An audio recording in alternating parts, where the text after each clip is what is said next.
Hello, hello, hello, and welcome to another RANGROOCAST with me, Rangaroo. Today we're in another 4v4 in a Clash of Clans tournament with PLF versus SKD on the Nato side.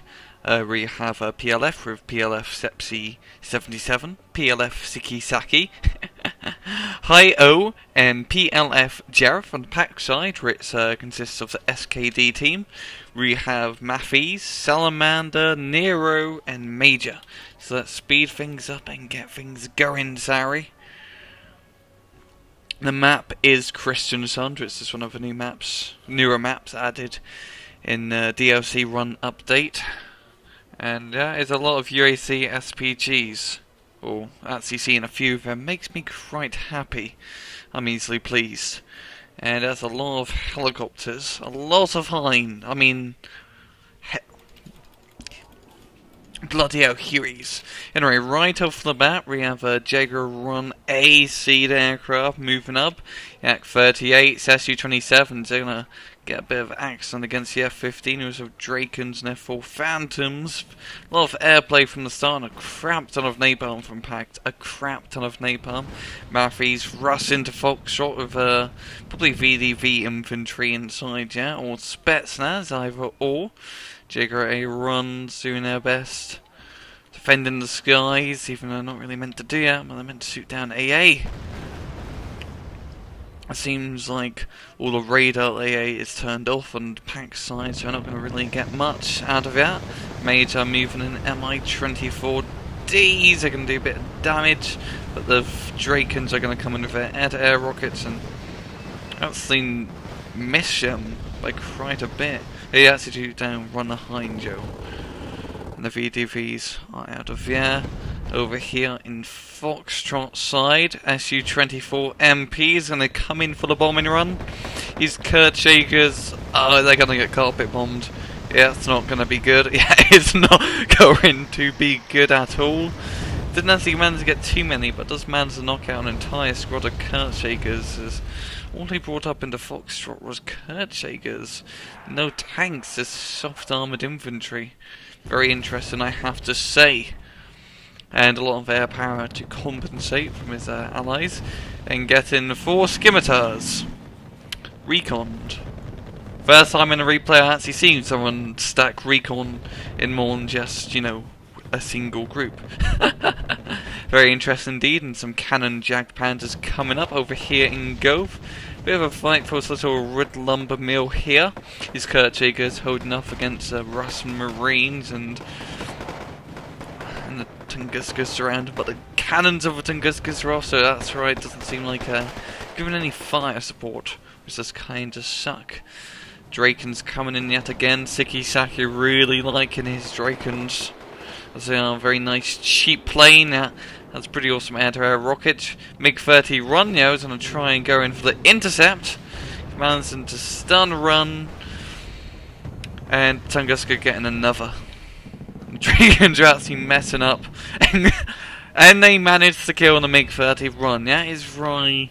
No matter what plane it is, you don't really want to do any close-range dogfighting from MiG-30 run, as yeah, it happens. They don't have any close-range missiles. Your missiles are really ideal for shooting long range. Speaking of long range, these Kurtshakers getting a pretty good shot off at Tunguska.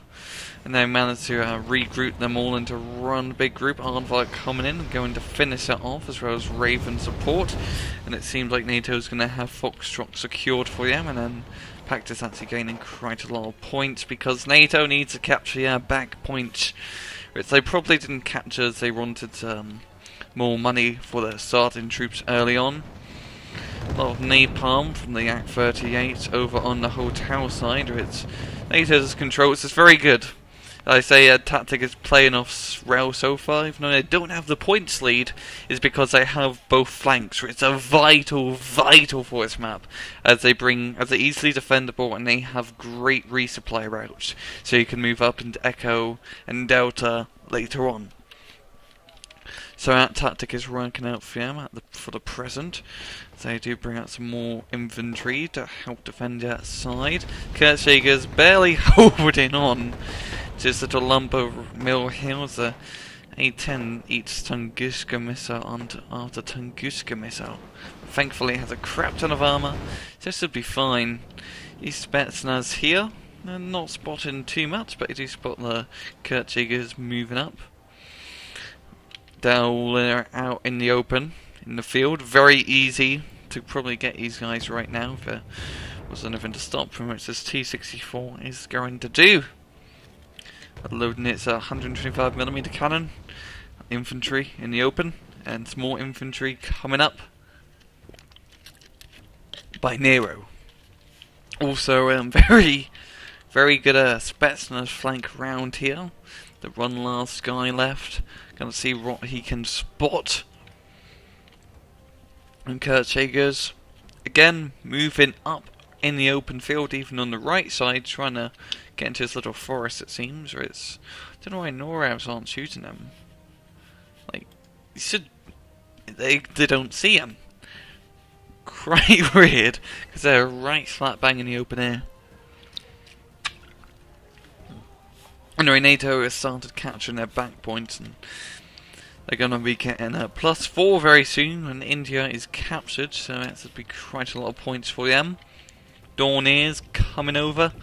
The Spets is going to fight, it will reveal its position, and with only one guy left in the squad, it should be easily killed. No, it seems like they're going to land. Probably move around that forest. He's scimitars over here. They're just going anywhere they want and reconning quite a bit, it seems. Not too much. The T-62M gets some long-range ATGM shots. I just find it funny how they're all-in-one unit. Sort of like actually just move and run out. Because more guys doesn't really mean more line of sight. It's a very interesting play, I have to say, yeah. Seems like Major's just trying to hold this forest so Nato can't move up through Hotel. But Sepsi's mortar barrages are putting them under pressure. Even these little cheap mortars with 81mm of high explosive power. Small reinforcements move up, and SU-27 is brought into the field. Cobra moving round the flank. And the T-62 getting some long-range shots off the BM-27. Firing some rocket artillery on the infantry forces here. Stunning them a little bit, but not managing to get any kills. And they really need to capture India, which that's they're going to do if it's when 757 finally reaches that little forest. More planes coming out. Raven. Nardvark, a bit of a run to punt those freedom fighters. They're gonna try and mess up units over here. Doing quite a bit of damage, and SU-24 coming in for bombing run. Strike Eagle being used. There's going to be quite a big drop as rails, and Nighthawk just complete air dominance over Delta for NATO. Yeah, just constant bombing runs. Constant bombing runs with Nighthawks. It's even another one being brought out. Yeah, he's going to try and hit the Book, it seems. Nope. It's going to miss right off. And a MiG-30 run being brought up to try to keep the skies clear. And J-35D Drake and doing a strafing run on the Book. This is not looking good for Pact. They're going to need a lot more AA, or you can start bringing up some more SU-27s, which they are doing. A-10 Thunderbolt being brought up now. They don't really have anything spotted, so it shouldn't do much. Dorniz should spot some things, but it has been stunned. SU-27 coming in for the killing blow, and there goes the Warthog. Bye-bye. Spetsnaz moving around the flank here, but the Scimitar should be able to engage him once it sees it. If it sees it, that is. Mylan certainly do run against Russian Marines, yeah.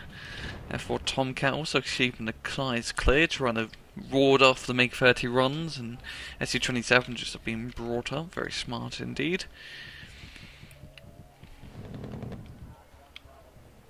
A lot of infantry defending the Foxtrot area. Just Kurtjägers, Marine Jägers, Jägers round the flank. Lots of Jägers. Lots and lots of Jägers.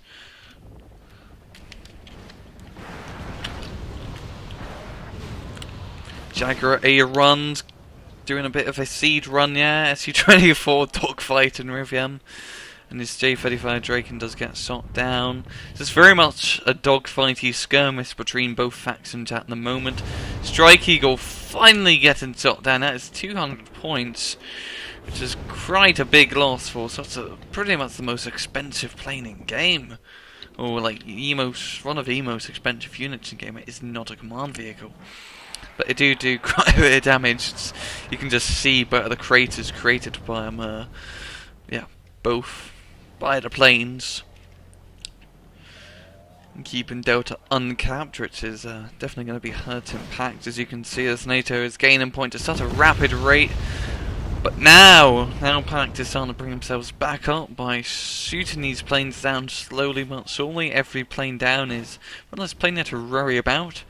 It seems like SikkeSakke on the right side has managed to move up a little bit, with only one M60 rise pattern remaining. What will it be able to do? That is the question. That is the question. And so there isn't really anything here stopping him until his T-64 and T-80U moves up. I think he does have a good chance of taking out the CV in Echo. Oh, his Concourse might have managed to get a shot off. So trying to shoot the Vulcans over here. More artillery being dropped down. Trying to knock out the Concourse and their supply vehicles. Trying to Tunguska. Or trying to. M60 rise pattern. He could knock out CV and Echo, but C64 is going to be crashed in the ridge. Oh, this is going to be a close call. This is going to be quite close, but T64 does pop over first. Misses, yo. M60 pattern's going to get another lock on. But the T64 does manage to get the shot off.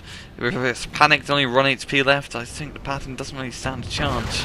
They say it does get destroyed.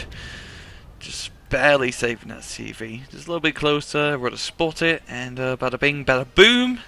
BRDM2U would be no more. Yak 38 getting shot out of the sky cleanly by the Mortar 2 Roland. Z-35 Drakens flying over.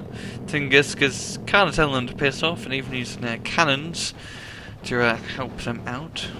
Which you don't see too often with Tunguska's. F-15A flying really close over Pact lines. Matthes hasn't got a shot down left yet. Nato, like almost 70% of the points they need to win. Pact is going to do something major.